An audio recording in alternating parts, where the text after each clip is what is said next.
Hello students, आज की video lecture में जो है हम लोग पढ़ने वाले हैं डीएनए की आणविक संरचना, या जिसे हम लोग अच्छे से जानते हैं डीएनए का वाटसन एवं क्रिक द्वारा प्रस्तुत मॉडल। तो आप लोगों को याद फिर से मैं बता दूं कि जो है डीएनए की आणविक संरचना या वाटसन एवं क्रिक मॉडल इसे कहते हैं। ये इस अध्याय का हमारा बहुत ही इंपॉर्टेंट क्वेश्चन है जो बार बार एग्जाम में पूछा जाता है। तो डीएनए की जो आणविक संरचना है उसका सबसे सर्वमान्य मॉडल जो है वाटसन एवं क्रिक नामक वैज्ञानिकों द्वारा प्रस्तुत किया गया था। वाटसन एवं क्रिक ने इस मॉडल को जो है 1953 यानी कि 1953 में प्रस्तुत किया गया था और इसकी खोज के लिए उन्हें जो है 1962 में जो है नोबेल प्राइज मिला था। एक बात और याद रहे आप लोगों को यहाँ पे कि डीएनए का ये जो आणविक संरचना है या जो जिसे हम लोग कहते हैं द्विकुंडलित मॉडल या डबल हेलिक्स मॉडल भी कहते हैं इसको। तो ये वाला जो मॉडल है ये वाटसन एवं क्रिक ने एक्सरे क्रिस्टलोग्राफी तकनीक द्वारा जो है प्रस्तुत किया था। एक्सरे क्रिस्टलोग्राफी, ठीक है, एक्सरे क्रिस्टलोग्राफी नाम की जो तकनीक है उसी के द्वारा उन्होंने इस प्रकार जो है डीएनए को देखा था और ये मॉडल प्रस्तुत किया था। अब जब भी आप लोगों से क्वेश्चन पूछा जाता है तो आपको इसके कुछ पॉइंट लिखने होते हैं और डायग्राम बनाना होता है। तो इसके जो प्रमुख बिंदु हैं उन पर हम लोग चर्चा करेंगे। तो इसका सबसे पहला पॉइंट है कि डीएनए मॉडल में पॉलीन्यूक्लियोटाइड मतलब बहुत सारे न्यूक्लियोटाइड।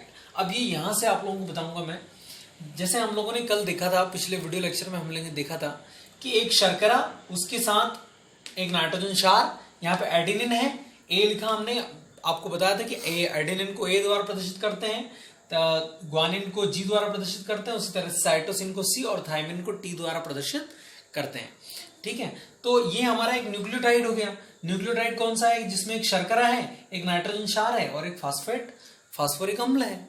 ठीक है, फास्फेट समूह है, तो तीनों मिलकर बनाते हैं न्यूक्लियोटाइड। तो एक न्यूक्लियोटाइड ये है, अगला न्यूक्लियोटाइड ये है, अगला न्यूक्लियोटाइड ये है, फिर एक न्यूक्लियोटाइड ये है। तो ये इतने सारे न्यूक्लियोटाइड, हमने पिछले में बात की थी कि पॉलीन्यूक्लियोटाइड, बहुत सारे न्यूक्लियोटाइड मिलकर डीएनए का निर्माण करते हैं। तो एक न्यूक्लियोटाइड की लाइन तो ये वाली है और एक इधर साइड भी है, यहाँ भी शर्करा है, नाइट्रोजन क्षार है और फास्फेट है, शर्करा, नाइट्रोजन क्षार और फास्फेट। तो इस तरह से दो पॉलीन्यूक्लियोटाइड की कितनी श्रृंखलाएं हैं? दो श्रृंखलाएं, दो लाइन, दो चेन है। ठीक है, तो जो डीएनए होता है, डीएनए जो मॉडल है, डीएनए मॉडल के अनुसार जो डीएनए होता है वो पॉलीन्यूक्लियोटाइड की दो श्रृंखलाओं, ठीक है, या दो स्ट्रैंड से मिलकर बना होता है और दोनों स्ट्रैंड एक दूसरे से लिपटे होते हैं, इसीलिए इसे द्विकुंडलित मॉडल कहते हैं।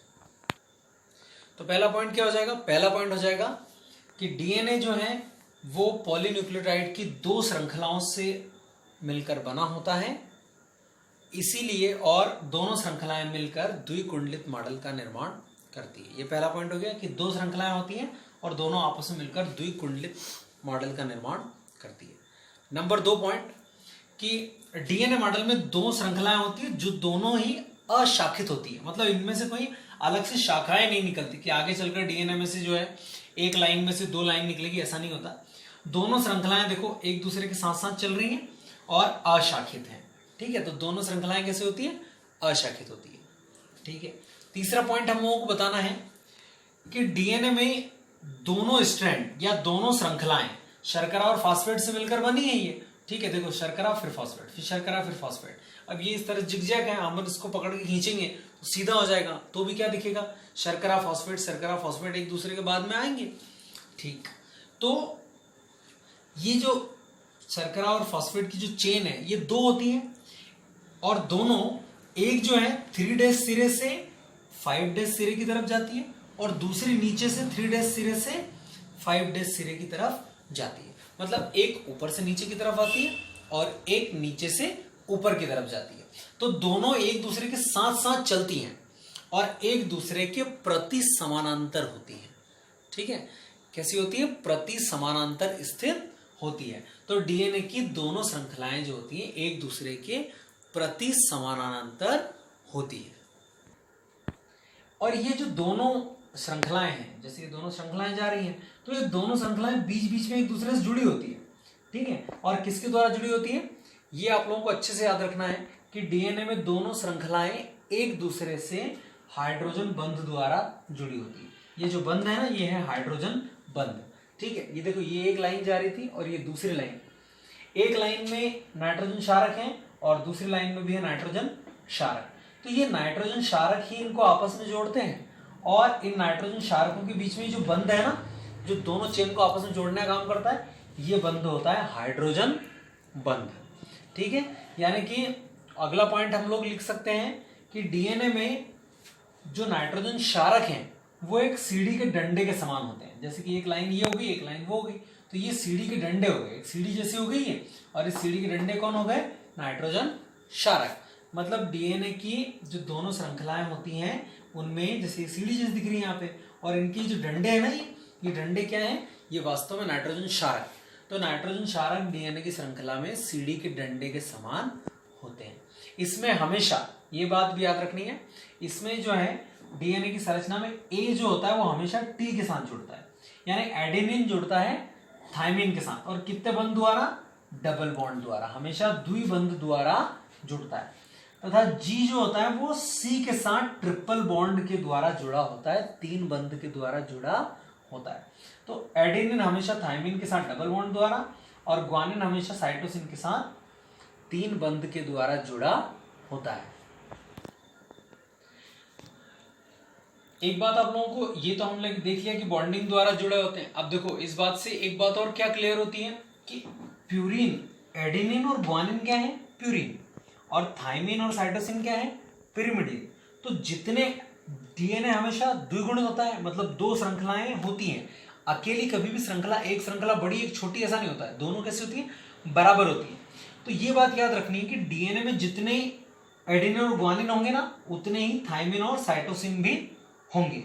ठीक है, यानी कि एडेनिन और ग्वानिन क्या है? ये दोनों है प्यूरिन, और थाइमिन और साइटोसिन क्या है? पिरिमिडिन।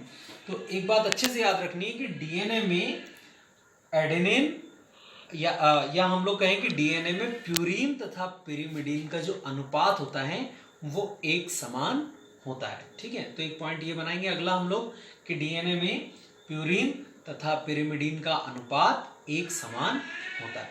अब अगली बात कर लेते हैं इसके साइज के लिए। तो डीएनए का एक जो द्विकुंडल होता है, द्विकुंडल मतलब एक इसका पूरा चक्कर, दोनों श्रृंखलाओं का पूर्ण चक्कर। जैसे यहां से स्टार्ट हुआ चक्र इसका, तो ये इधर गया, ऐसे घुमा, ऐसे घूमकर वापस यहीं पे आया। ठीक है, तो यहाँ पे फिर से आ गया, यानी कि एक चक्र पूर्ण कर लिया इसने, ऐसे घूम के और फिर से वहीं पे आया। ठीक है, ऐसे घुमा और फिर से वहीं पे आया, तो पूरा चक्कर यहाँ पे आके इसका कंप्लीट हुआ। तो डीएनए का एक जो दोहरा द्विकुंडल होता है, क्योंकि दोनों श्रृंखलाएं एक साथ घूमती है, तो डीएनए के एक द्विकुंडल की लंबाई होती है 34 एंगस्ट्रॉम। ठीक है, डीएनए का एक जो दोहरा द्विकुंडल होता है, मतलब एक राउंड और ये दूसरा, यहाँ पे मतलब पूरा राउंड यहाँ पे जाके पूरा होता है इसके सीधे में, तो क्या होता है कि एक द्विकुंडल की लंबाई होती है 34 एंगस्ट्रॉम। ठीक है, ये अगला पॉइंट हम लोगों को बनाना। फिर एक बात और याद रखनी है कि डीएनए के एक द्विकुंडल में जो न्यूक्लियोटाइड होते हैं, ये न्यूक्लियोटाइड है हमारे, ये न्यूक्लियोटाइड है ये, तो इनकी जो न्यूक्लियोटाइड की संख्या होती है वो होती है 10। तो डीएनए के एक दोहरे या द्विकुंडल में हम लोग कहेंगे कि डीएनए के एक द्विकुंडल में न्यूक्लियोटाइड की संख्या होती है 10। ठीक है, अगला पॉइंट हम लोग बनाएंगे कि डीएनए का जो मॉडल है या डीएनए जो द्विकुंडल है, तो डीएनए द्विकुंडल की जो चौड़ाई होती है, जो व्यास होता है, वो होता है 20 एंगस्ट्रॉम। ठीक है, ऐसे चौड़ा कितना होता है? 20 एंगस्ट्रॉम। डीएनए द्विकुंडल का जो व्यास होता है वो 20 एंगस्ट्रॉम होता है। अब लास्ट पॉइंट हम लोग एक और ये ले लेंगे कि डीएनए का जो द्विकुंडल होता है, ठीक है, ये जो दोहरा द्विकुंडल जो चल रहा है, इसमें खांच पाई जाती है। मतलब जब ये मुड़ता है तो खांच बनती है। देखो यहाँ पे आप लोगों को दिख रहा होगा, यहाँ पे दोनों के बीच में छोटी सी खांच है, फिर एक बड़ी सी खांच है, फिर एक छोटी सी खांच, फिर बड़ी खांच। इसका विपरीत इधर होगा, ये बड़ी सी खांच है, फिर छोटी खांच, और फिर ये एक बार फिर से बड़ी सी खांच। तो डीएनए में जो बड़ी खांच होती है, ठीक है, तो बड़ी खांच को हम लोग बुलाते हैं मेजर ग्रूव। ठीक है, मेजर बड़ा, ग्रूव, तो इसे बुलाते हैं मेजर ग्रूव। और डीएनए में जो छोटी खांच होती है उसे बुलाया जाता है माइनर ग्रूव। तो डीएनए में जो है, डीएनए द्विकुंडल में खांच पाई जाती है, बड़ी खांच को मेजर ग्रूव तथा छोटी खांच को माइनर ग्रूव कहते हैं। एक बात और आप लोगों को यहाँ पे बता दूं मैं कि डीएनए में प्यूरीन और पिरिमिडीन का अनुपात हमेशा समान होता है, ठीक है। अनुपात समान, इनकी संख्या उनकी समान होती है। और ये जो है इसको सिद्ध किया था चारगाफ नाम के वैज्ञानिक ने। तो ये हम लोगों को याद रखना है अच्छी तरह से कि चारगाफ का जो सिद्धांत या चारगाफ का जो नियम है वो यही कहता है कि डीएनए में प्यूरीन तथा पिरिमिडीन जो होते हैं उनका अनुपात जो होता है वो बराबर होता है। अब यहाँ पे आप लोगों को इससे मैं थोड़ा सा बता दूं कि डीएनए में हमेशा दोनों श्रृंखलाएं जो होती हैं वो शर्करा और फास्फेट की बनी होती है। मतलब ये जो लंबी चेन होती है बनती है शर्करा और फास्फेट की, आपस में जुड़ी होती है किसके द्वारा, बीच में होते हैं नाइट्रोजन क्षार और उन नाइट्रोजन क्षार के बीच में बनते हैं हाइड्रोजन बंध। इसमें भी आप लोग अगर ध्यान से देखेंगे तो आपको पता चलेगा एडेनिन बड़ा बना है, थायमिन छोटा है, साइटोसिन छोटा है और ग्वानिन बड़ा है। ऐसा क्यों है?